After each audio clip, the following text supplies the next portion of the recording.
오늘은 그 부활주일입니다. 부활주일. 부활주일인데 저는 어제 좀 특별한 좀 목회자로서는 할 수 있는 경험인데 자주 할 수 있는 경험이죠. 어떤 분의 임종을 보게 되었어요. 이모부님인데 병세가 악화됐고 이제 얼마 남지 않은 것 같다 그래서 가까운 지인들을 와서 마지막으로 인사하라고 이렇게 불렀습니다. 여러분 어떤 분의 임종을 보신 적 있으세요? 있으세요? 아 그래. 누구의 임종을 보셨어요? 할아버지? 아 언제? 아 그때쯤 어땠어요? 어떤 상황이었어요? 그러니까 그냥 이제 점점 뭔가 다 연결되어 있는 병원에서? 네, 병원에서 아.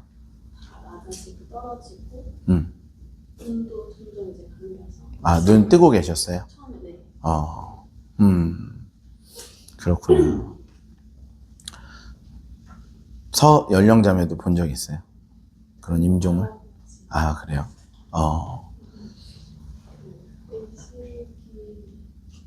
중국에 계셨고 저는 한국에서 엄마 아빠랑 중국인데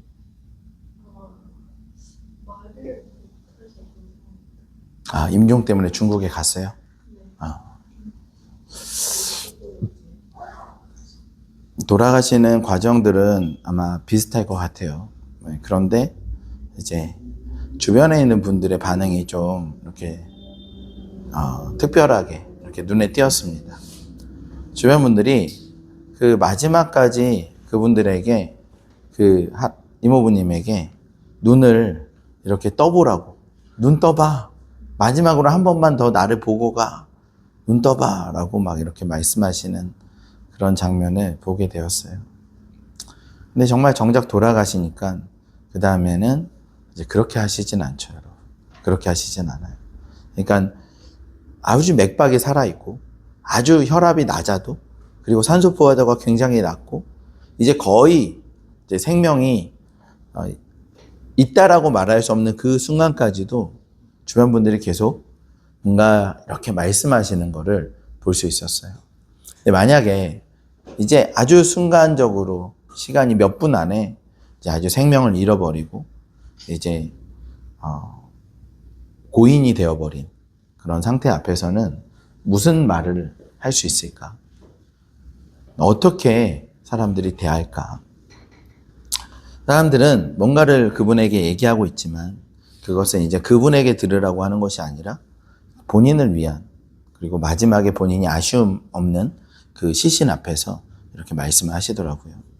그전에는 어때요? 귀에다 대고 뭔가를 저도 거기에 이제 복음을 전했습니다.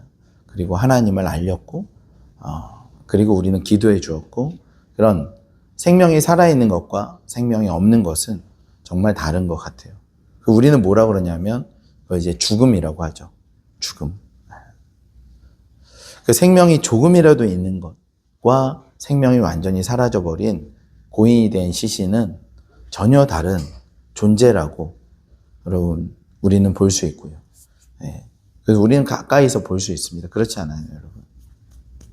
오늘 부활절인데 부활은 사실은 굉장히 깊은 거죠. 그렇게 고인이 되어서 완전 이제 생명을 잃어버린 고인이 된 분이 일어날 수 있다라는 거. 그러니까 바람이 달라요. 그전에는 뭡니까? 눈을 떠보세요. 내 이야기 들려요. 라고 하는 것들인데요. 이제 그분이 생명을 잃어버리고 고인이 되었을 때 그럼 우리에게 소망은 더 이상 그분은 내 목소리 들을 수 없고 나를 볼 수도 없어요. 우리가 소망하는 건 뭐냐면 그분을 다시 만나기를 소망할 뿐이죠. 그러니까 소망 자체가 완전히 달라져 버리는데요. 그분이 다시 일어나기를, 다시 살아나기를. 근데 그건 누구도 여러분 기대할 수도 없고 사실은 소망하는 것 자체가 사실 거의 헛된 것이죠, 사실. 그런데 오늘 예배는 부활을 기념하는 예배고 기독교인들은 이런 꿈이 있어요. 우리가 부활할 거다라는 그런 꿈이 있어요. 사실 저는 아이들에게 장례식장에 가면서 나중에 아빠가 이렇게 정말 생명이 거의 끊어질 정도 됐을 때는 아빠를 위해서 아빠 찬양을 해줬으면 좋겠다. 그리고 아빠는 그 순간이 가장 기다려지는 순간이고 가장 행복한 순간이고 사실 가장 기쁜 순간이고 주님 품에 안긴다는 그 순간이 우리 모두가 다 축제를 열었으면 좋겠고 정말 기쁜 찬양을 했으면 좋겠다 이런 얘기를 하면서 가는데 진심이죠. 진심. 왜냐하면 우리 가운데는 영원히 죽지 않는다는 생명의 그 부활 생명이 우리 가운데 있기 때문에 그렇습니다. 여기 사는 동안은 잠깐이고요. 영원히 사는 그곳에서 주님 품에 안겨서 살 것이라는 소망이 있기 때문에 고인을 앞에 두고 예수를 믿는 사람과 예수를 믿지 않는 사람은 다른 거죠. 부활 소망이 있는 사람은 다른 거죠, 여러분. 이것이 부활 생명이에요. 네. 시신이 되어버린 고인 앞에서 이분이 다시 살아서 육체가 다시 살아서 영원히 살 것이라는 걸 믿는 것, 이것이 부활 생명 아닙니까? 네. 놀라운 거죠, 여러분. 근데 저는요, 여러분에게 한 가지 말씀드리고 싶은 건 그 부활은 자기 스스로 하는 게 아니라는 거죠. 그분이 갑자기 일어나는 게 아니에요. 성경은 부활을 하나님의 영역으로 두고 있어요. 그래서 하나님께서 일으키시는 거예요. 하나님께서 다시 살리시는 거예요. 사도행전 수많은 내용에서 성경은 이렇게 말하고 있습니다. 이 예수를 하나님이 살리신지라. 생명의 주를 죽였도다. 그러나 하나님이 죽은 자 가운데서 그를 살리셨으니. 하나님이 죽은 자 가운데서 그를 살리셨다. 그러니까 부활은 뭐예요? 부활은 하나님이 하시는 거지 우리가 하는 것도 아니에요. 그러니까 여러분이 막 부활하려고 애를 쓰는 것도 사실 성경적이진 않죠. 그렇지 않습니까? 부활이 너무 좋은 거고 생명도 너무 좋은 거고 다 좋은데 그거는 우리가 하는 건 아니에요. 그건 누가 해야 돼요? 하나님이 하시는 거예요. 부활절을 맞이해서 부활의 그 근원적인 힘은 어디 있냐? 하나님이 하시는 거예요. 우리는 죽은 예수를 누가 살리셨어요? 하나님이 살리셨단 말이에요. 우리 다 부활 생명을 누리기 원하죠. 근데 그건 누구의 영역이냐면 하나님의 영역입니다. 근데 그 부활 생명을 누리는 조건은 있어요. 여러분 조건이 뭘까요? 부활 생명을 누릴 수 있는 어떤 조건이 있어요. 이거는 반드시 조건이 있어요. 네. 부활 생명을 누릴 수 있는 조건은 죽음입니다. 이게 죽어야지 다시 살아나요. 이거는 이제 우리가 해야 되는 어떤 영역일 수도 있어요. 그렇지 않습니까? 하나님이 우리를 죽이실 수도 있지만 우리도 거기에 동의해서 죽는 거죠. 이게 또의 중요한 문제예요. 죽음은 우리가 생각하는 것과 많이 다를 수도 있어요, 여러분. 제가 잘못했어요. 쟤 때문에 그래요. 이런 건 지금 죽지 않은 거죠. 항변하고 변명하고 막 우격다짐하고 멱살 잡고 싸우는 건 죽은 건 아니에요. 억울하고 괴롭고 짜증나고 이런 거는 지금 죽음의 어떤 영역과는 좀 다른 그런 거예요. 그러니까 주님이 부활시킬 수 있는 조건이 있는데 그 부활의 조건은 뭐냐면 일단 그 사람이 죽어야지 부활을 시킬 수 있는 거 아닙니까? 부활을 시키려면 그 사람이 죽어야지 부활을 시킬 수 있지. 죽지 않은 사람은 어떻게 부활을 시킵니까? 그렇지 않습니까? 그러니까 부활의 이 조건은 뭐냐면 일단 죽어야 되는 거예요. 우리에게 있는 어떤 이 과정, 우리가 걸어가야 되는 길, 그건 이제 우리가 죽어야 되는 거라는 거죠. 예수님께서 죽으신 그 과정들을 우리가 살펴보려고 하는데 그 과정은 너무 길고 또 깊어서 오늘은 창세기 22장을 가지고 한번 좀 살펴보고자 합니다. 창세기 22장을 한번 같이 읽어볼게요. 시작. 그 일 후에 하나님이 아브라함을 시험하시려고 그를 부르시되 아브라함아 하시니 그가 이르되 내가 여기 있나이다. 여호와께서 이르시되 내 아들 내 사랑하는 독자 이삭을 데리고 모리아 땅으로 가서 내가 내게 일러준 한 산 거기서 그를 번제로 드리라. 아브라함이 아침에 일찍이 일어나서 양의 안장을 지우고 두 종과 그의 아들 이삭을 내리고 번제에 쓸 나무를 쪼개어 가지고 떠나 하나님이 자기에게 일러주신 곳으로 가더니 제3일에 아브라함이 눈을 들어 그곳을 멀리 바라본지라. 이에 아브라함이 종들에게 이르되 너희는 나귀와 함께 여기서 기다리라. 내가 아이와 함께 저기 가서 예배하고 우리가 너희에게로 돌아오리라 하고 아브라함이 이에 번제나무를 가져다가 그의 아들 이삭에게 지우고 자기는 불과 칼을 손에 들고 두 사람이 도미에 가더니 이삭이 그 아버지 아브라함에게 말하여 이르되 내 아버지여 하니 그가 이르되 내 아들아 내가 여기 있노라. 이삭이 이르되 불과 나무는 있거니와 번제할 어린 양은 어디 있나이까. 아브라함이 이르되 내 아들아 번제할 어린 양은 하나님이 자기를 위하여 친히 준비하시리라 하고 두 사람이 함께 나아가서 하나님이 그에게 일러주신 곳에 이른지라. 이에 아브라함이 그곳에 제단을 쌓고 나무를 버려놓고 그의 아들 이삭을 결박하여 제단 나무 위에 놓고 손을 내밀어 칼을 잡고 그 아들을 잡으려 하니 여호와의 사자가 하늘에서부터 그를 불러 이르시되 아브라함아 아브라함아 하시는지라. 아브라함이 이르되 내가 여기 있나이다 하매 사자가 이르시되 그 아이에게 내 손을 대지 말라. 그에게 아무 일도 하지 말라. 네가 내 아들 내 독자까지도 내게 아끼지 아니하였은즉 내가 이제야 내가 하나님을 경외하는 줄을 아노라.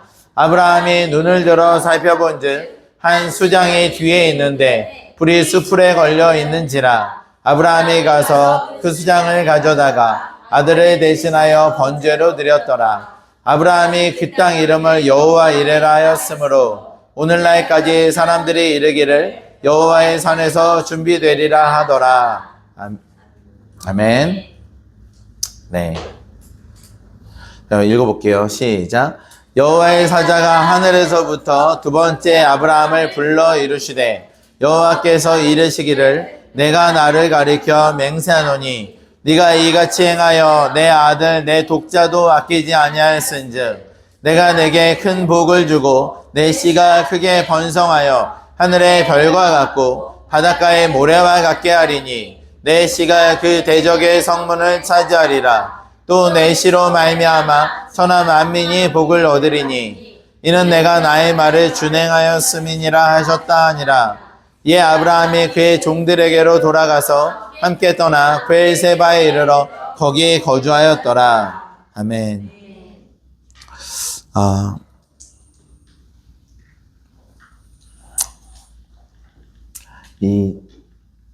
이 말씀이 그 이후에 1절에 그 이후에 하나님이 아브라함을 시험하시려고 그를 부르시되 에서 시험이란 단어가 있습니다. 그러니까 우리가 볼 때 하나님은 사람을 이렇게 시험하세요. 여러분 이 시험은 너무 부정적으로 느낄 필요가 없어요. 왜냐하면 우리는 계속 시험을 봅니다. 그러니까 계속 시험을 봐요. 근데 막 하나님은 나를 시험하지 않았으면 좋겠다. 회사 들어갈 때도 시험을 보고 학교 들어갈 때도 시험을 보는데 내가 하나님한테 시험을 받고 싶지 않다라는 생각을 가질 때가 있는데요. 그런데 하나님은 시험을 좀 하세요.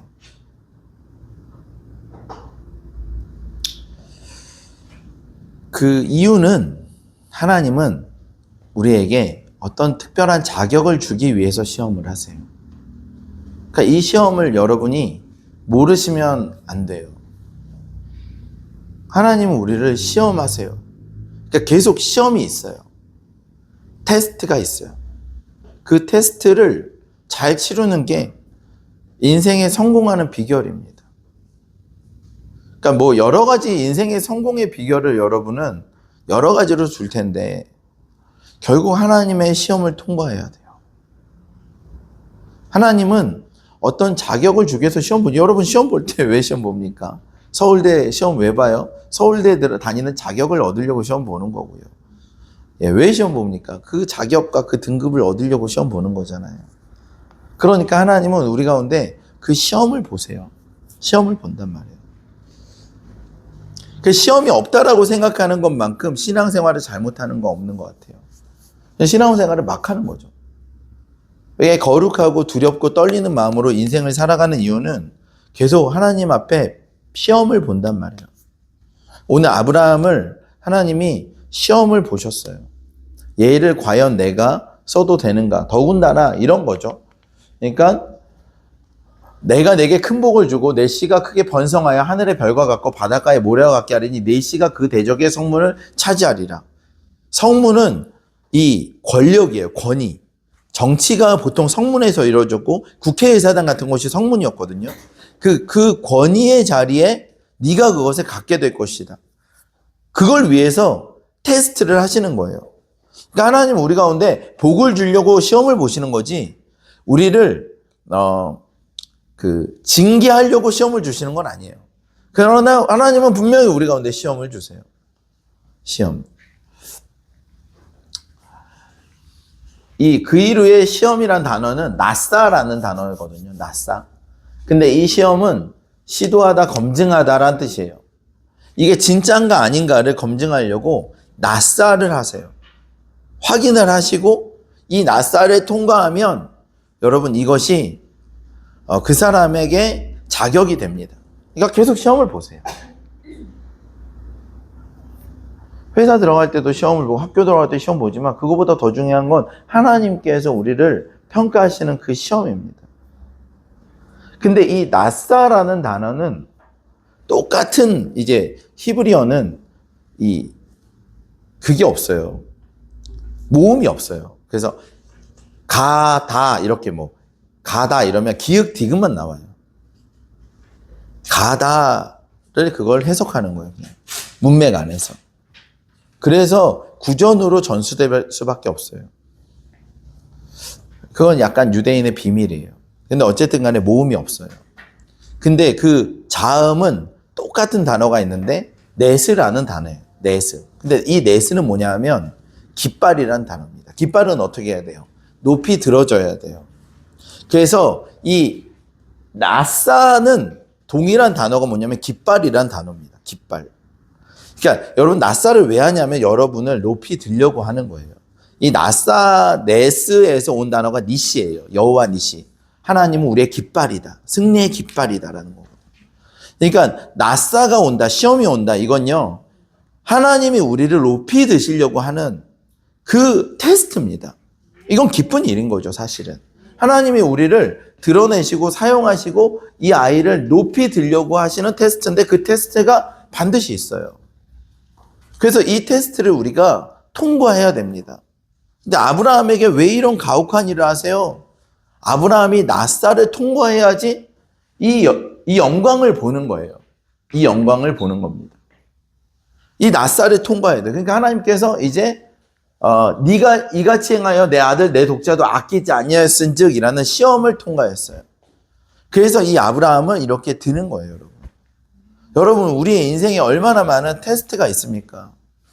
그 테스트를 우리가 진지하게 이건 하나님이 우리에게 주시는 테스트다. 근데 이걸 통과하면 우리가 어마어마한 하나님의 선물을 받겠다라는 것을 우리가 여러분 기억해야 돼요.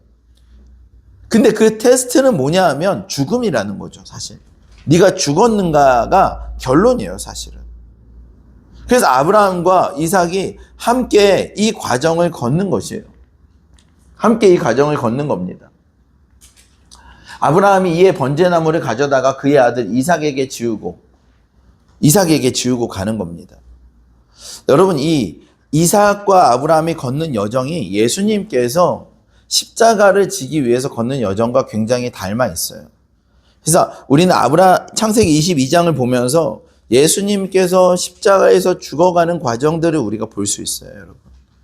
근데 그 중에 하나가 이 본문입니다. 뭐냐 하면 이삭이요, 자기가 죽을 이 나무, 자기를 태울 이 나무를 자기가 지고 가요. 성경은 이렇게 말하고 있죠. 아들은 그 나무를 지고 가는데 이 지고 가는 장면이 누구와 닮았어요? 예수님이 어떻게 자기 십자가를 지고 가는 거죠. 예수님이 자기 십자가를 지고 자기가 죽을 그 자리에 찾아가는 거예요. 성경은 이삭도 그러하다고 말하고 있어요. 이삭도 일로 와봐. 이삭도 그러하다. 이삭도 여기다가 이제 야, 너 좀 없니? 뭐 가방 같은 거? 딱 메고 가는 거예요. 아니, 어디 가려고 계속 그래. 메지도 않고. 그러니까 자기 십자가를 이렇게 메고 가는 거예요. 딱 여기다 자기가 죽을 나무를 메고 나무를 메고 가봐. 이렇게 봐. 자, 자기가 죽을 나무. 좀 아니 왜 벗으려고 그래? 너 이렇게 벗으려고 그러면 안 돼. 불편하지 당연히. 더 불편하게. 자, 불편하지. 이렇게 불편해야 돼. 자, 이러고 이제 들고 있어. 알았지? 움직이지 마. 설교 좀 할 때까지 가만히 있어야 돼. 이거 벗으면 테스트에서 넘어가는 거야. 지는 거야. 응? 아빠가 테스트. 안 돼. 좀 불편하게 해야 돼. 이렇게. 응? 왜 그래? 안 빼면 안 되지. 왜 이렇게 빼려고 그래? 자, 이렇게 해서 지고 가는 거예요. 근데 이게 예수님의 모습인 거죠. 아주 기가 막히게 성경은 기획적으로 써져 있어요. 번제나무를 가져다가 그의 아들 이삭에게 지우고. 근데 하나님은 이 아들을 어떻게 하려고 합니까? 두 가지를 들고 가는데 하나는 불과 하나는 칼이에요. 이 불과 칼은 심판을 의미합니다. 그래서 불과 칼로 이 아이를 심판하려고 하는 거예요. 이거 얼마나 고통스러워요. 이거 별것도 아닌 이런데도 어디에 가. 네? 그러니까 불과 칼을 하나님은 들고 가시고 이삭은 자기가 죽을 그 번제의 나무를 들고 가는 거예요. 여러분 이것이 하나님의 모습이고 하나님의 마음이고 예수님의 십자가예요. 이것을 성경은 하나님 성령님을 통해서 기록해 두었어요. 아브라함의 마음이 어땠을까? 또 이삭의 마음은 어땠을까? 자신의 죽음을 위해서 이렇게 걸어가는 이 테스트 앞에 자기가 죽는 게 낫죠? 아브라함이 죽는 게 낫겠습니까? 자기가 죽는 게 낫죠. 그래서 자기가 죽는 게 낫죠? 아들이 죽는 게 낫겠습니까? 그러니까 아브라함은 자기가 죽는 것보다 더 고통스러운 아들에게 그 짐을 매게 하고 이제 걷는 겁니다. 그 아브라함은 그걸 바라보며 자기가 죽여야 되는 칼과 자기가 이 아이를 태워야 되는 불을 들고 그 길을 걷는 거예요. 여러분 이것이 왜 이렇게 하는 겁니까? 하나님께 순종하느라 이렇게 걸어가는 것입니다. 하나님께 순종하고자 이 길을 걸어가는 거예요. 아브라함도 죽었고 거기에 이삭도 죽었던 것이죠. 그들은 아무것도 말하지 않아요. 그냥 잠잠하게 침묵하며 이 여정을 걸어가는 것이에요. 부활은 결국에는 죽음을 통해서 걸어가는 것입니다. 거기에 우리가 항변하고 왜 이렇게 해야 돼요? 나한테 왜 이래요? 이렇게 말하는 사람 아무도 없어요. 그저 걸어가는 것이죠. 성경을 보면 보세요. 아브라함이 이에 번제나무를 동행하는데 이삭이 물어봅니다. 아버지여, 불과 나무는 여기 있는데 번제할 어린 양은 어디 있습니까? 아브라함이 이르되 내 아들아, 번제할 어린 양은 하나님이 자기를 위하여 친히 준비하시리라 하고 두 사람이 함께 나아갑니다. 또 다른 질문을 할 수 있잖아요. 보통 우리가. 예? 다시 질문할 수 있지 않습니까? 다시 질문할 수 있어요. 그럼 좀 이상한데? 다시 한번 불안해서 물어보는데요. 이렇게 할 수 있는데 거기에는 뭐가 있어요? 그 믿음이라는 게 있는 거예요. 믿음. 그냥 뭘 믿어요? 예배했다는 걸 믿어? 그게 아니라 아버지를 믿는 거죠. 아버지 자체를 믿는 거예요. 이삭이 아브라함을 그대로 믿는 거예요. 그 말 자체를 믿는 거예요. 그냥 그 존재를 믿는 겁니다. 그리고 자기의 어깨에 자기가 죽을 십자가를 메고 걸어가는 거예요. 여러분, 우리가 어깨에 메고 가는 어떤 무거운 것들이 있을 수 있어요. 근데 그게 사실 우리가 죽어야 되는 그 영역이에요. 우리가 죽어야 되는 그 영역입니다. 우리가 죽어야 되는. 우리 교회에 어떤 형제 자매들이 있을 때 제가 힘들고 어렵고 이 형제 자매가 참 어렵고 그럴 때 정말 정확하게 말하면 그 형제를 내가 끌어안고 그 형제를 끌어안는다는 건 정확하게 이런 표현이죠. 이 교회를 끌어안는 거죠. 사실 이 코너스톤 교회는 저에게 십자가입니다. 이 코너스톤 교회가 저에게 십자가고 제가 이 십자가를 사랑하고 메고 가는데 사실 이 십자가는 나를 죽이고 나를 부활시키는 나에게 능력이죠, 여러분. 각자가 다 그런 것들이 있어요. 이거 없었으면 좋겠는데. 이러지 않았으면 좋겠는데. 나는 연약한데 이거 왜 시키지? 나는 부족한데 이거 왜 시키지? 그 시키는 그게 그 자리에서 너가 죽으라는 우리의 십자가일 수 있습니다. 이게 보세요. 저 아는 목사님이, 이 목사님은 10년 넘게 어떤 공격을 받는 어떤 한 사람이 그것도 그분이 5층에 계신데 7층에 있는 어떤 교회, 그분도 5층에 있는 교회인데 7층에 있는 어떤 교회 목사님이 집요하게 인터넷에 이 목사님을 위해하는 그리고 유언비어로 공격을 하는 거예요, 인터넷에. 목사님을 계속 공격하는 거예요.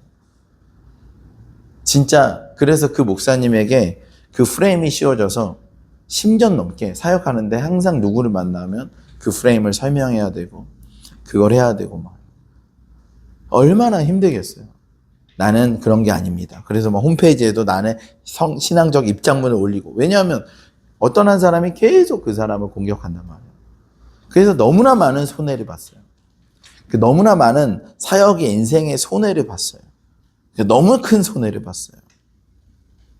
제자들도 떠나고 또 많은 사람들이 같이 하기 부담스러워하고, 근데 그거 아무 내용이 없이 그냥 어떤 한 사람이 집요하게 공격을 했어요. 그래서 제가 그 내용들을 다 듣고 목사님께 이렇게 이야기를 했습니다. 목사님께서 이런 일로 피로감을 가지시는 것이 너무 속상합니다. 날짜를 한번 잡아서 제가 연락드릴게요. 고생 많으셨어요. 이렇게 했어요. 근데 이분이 뭐라고 말씀하셨냐면, 내 부르심 속에서 내가 감당해야 하는 일이니까 하나님께서 허락하신 것이겠죠. 나를 빚어가시는 주님의 소중한 뜻이라고 믿고 감사함으로 진행하고 있습니다. 여러분, 사실 우리가 메고 가는 그 십자가가 사실 우리를 예수님 닮게 하는, 여러분, 너무나 귀한 도구라는 거 여러분 기억하셔야 됩니다. 그게 나를 빚어가는 거예요. 이것만 없으면 내가 너무 좋을 것 같고 내가 너무 자유할 것 같은데 그게 아니라 그게 나를 빚어가는, 내가 거기서 죽는 거죠. 나의 혈기와 나의 아픔, 나의 약함, 나의 그 죽어야 되는 어떤 것들이 그 십자가에서 죽는 거예요. 코너스톤 교회는 저의 십자가고, 그래서 이 코너스톤 교회는 여기서 제가 죽는 건데, 코너스톤 교회가 저의 십자가만 될까요? 아니면 여러분의 십자가도 될까요? 이 공동체에서 있으면서 이런 것들이 너무 짜증나고 힘들고 어려운 그런 것들은 이 공동체 전 세계 교회에 속한 모든 사람들이 얘기겠지만, 거기서 내가 죽어가야 되는, 그래야 내가 부활하는 그런 능력이 있는 거죠, 여러분. 그런 능력이 있는 겁니다.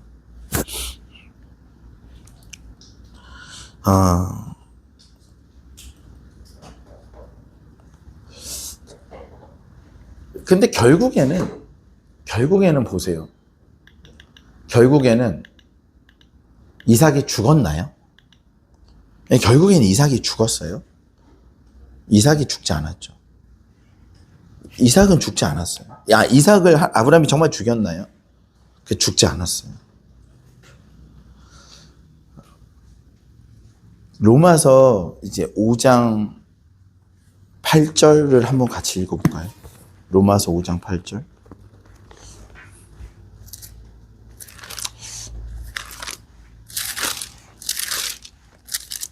로마서 5장 8절은 우리가 아직 죄인 되었을 때, 제가 정말 좋아하는 말씀인데, 그리스도께서 우리를 위하여 죽으심으로 하나님께서 우리에 대한 자기의 사랑을 확증하셨다. 이렇게. 하나님께서 우리에 대한 자기 사랑을 확증하셨다. 근데 이 확증이라는 헬라어 단어가 앞에 말했던 나사와 이제 같은 의미이죠. 같은 의미. 5장 8절. 확증하셨다. 근데 이런 겁니다. 보면은 아브라함에게 질문을 했어요. 시험을 했단 말이에요. 그 시험이 뭐냐면 결국에는 네가 나를 사랑하느냐라는 시험이에요. 네가 나를 사랑하느냐. 그래서 그것을 증명하길 원한다. 증명하길 원한다라고 했어요. 그래서 아브라함은 이 칼을 들고 자신의 아들을 찔러 죽이려고 증명하는 그 찰나까지 갔어요. 그러나 하나님께서 그것을 실제로 증명시키진 않았어요. 근데 그 다음에는 이제 하나님이 시험을 받으셔야 되는 차례가 된 거죠. 하나님이 우리를 시험하셨는데, 우리 역시도 궁금한 게 있어요. 뭐냐면, 하나님이 우리를 사랑하는가에 대한 증명을 요구합니다. 뭐 아닌 것처럼 그러세요. 하나님 정말 저를 사랑합니까? 라고 맨날 이렇게 요구하잖아요. 뭐 테스트를 해볼게요. 그런 거 아닙니까? 하나님 정말 나를 사랑하십니까? 라는 것에 대한 시험을 우리도 한단 말이에요. 그리고 확증하세요 라고 하는 거죠. 근데 하나님은 그걸 하셨어. 우리는 못하게 했는데, 우리는 하는 데까지만 갔어. 그런데 하나님은 그것을 해내셨어요. 예수님이 십자가에서 죽으시면서 우리를 향한 자기의 사랑을 확증하셨어요. 우리의 그 나사는 창세기 22장 1절의 나사는 질문이었다면 네가 나를 사랑하느냐? 근데 그 대답은 뭐냐면 로마서 5장 8절에 자기의 사랑을 확증했다라는 대답입니다. 난 너를 사랑한다라고 끝까지 갔다 이거죠. 끝까지. 그러니까 너는 가지 못했던, 그리고 가지 못하게 했던 그 영역을 나는 해냈어. 나는 너희를 사랑한다. 너희들의 결과가 어떠했는지, 얘가 정말 아브라함이 여기서 멈추려고 했는지 뭐 어떻게 했는지 모르겠지만 이제 나는 너희를 사랑한다라고 확증하셨어요, 여러분. 확증하셨어요. 여러분, 우리는 그 확증을 기억해야 됩니다. 이것을 우리는 기억해야 돼요. 똑같이 아브라함이 이삭과 함께 그 길을 걸어가서 그 과정을 갔지만 하나님은 결국 거기서 멈추게 하셨어요. 그리고 주님이 다 이루셨어요. 여러분, 우리가 주님 앞에 순종하고 죽기로 작정해도 죽지 않습니다. 하나님 우리 사랑하시기 때문에 그래요. 두려울 것도 없어요. 염려할 것도 없어요. 걱정할 것도 없어요. 그냥 주님이 우리를 사랑하신다는 걸 우리가 믿으면 됩니다. 믿으십니까? 주님 우리 사랑하세요. 그래서 십자가에서 그 모든 것을 이루셨어요. 그리고 하나님께서 그를 높이셨어요. 그리고 우리를 높이기 위해서 하나님 우리 가운데 시험하시는 것입니다. 너희 안에 이 마음을 품으라. 그 그리스도 예수의 마음이니. 같이 한번 읽어볼까요? 시작. 그는 근본 하나님의 본체시나 하나님과 동등됨을 취할 것으로 여기지 아니하시고 오히려 자기를 비워 종의 형체를 가지사 사람들과 같이 되셨고 사람의 모양으로 나타나사 자기를 낮추시고 죽기까지 복종하셨으니 그 십자가의 죽으심이라. 이러므로 하나님이 그를 지극히 높여 모든 힘 위에 뛰어난 이름을 주사 하늘에 있는 자들과 땅에 있는 자들과 땅 아래에 있는 자들로 모든 무릎을 예수의 이름에 꿇게 하시고 모든 입으로 예수 그리스도를 주라 시인하여 하나님 아버지께 영광을 돌리게 하셨느니라. 아멘. 그러니까 우리가 여기까지만 좀 생각해 볼 수 있어요. 그리고 묵상해 볼 필요가 있죠. 아브라함과 이삭은 전혀 어떤 그것도 없이 정말로 이 하나님의 말씀에 순종해서 똑같은 산이에요. 모리아 산이나 예수님이 돌아가신 감람산이나 똑같은 산이에요. 그 지역적으로는. 그 이름만 다른 거예요, 그냥. 그 예루살렘에 있는 그 산이에요. 아브라함도 그 산에 갔어요. 그 모리아 산에 올라갔고 똑같은 산에 예수님도 가신 거죠. 똑같은 산입니다, 지역적으로. 같은 산이에요.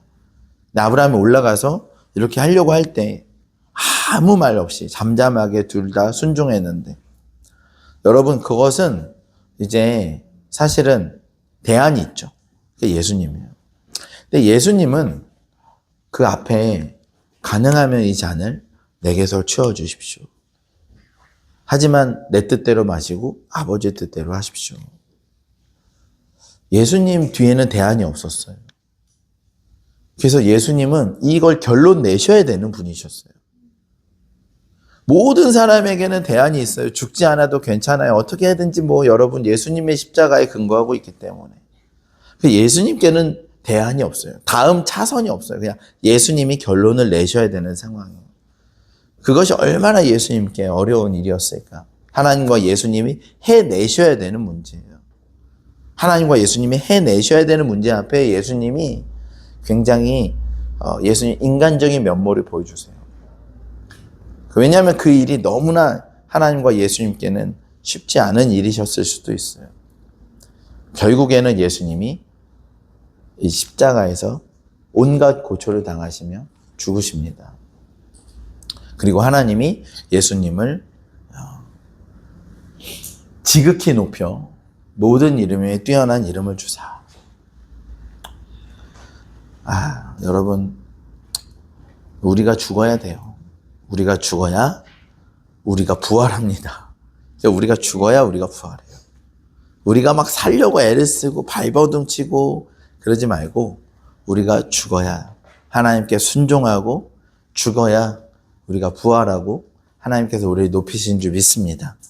그 비밀을 우리가 마음에 새기기를 예수님을 축원합니다. 기도하겠습니다.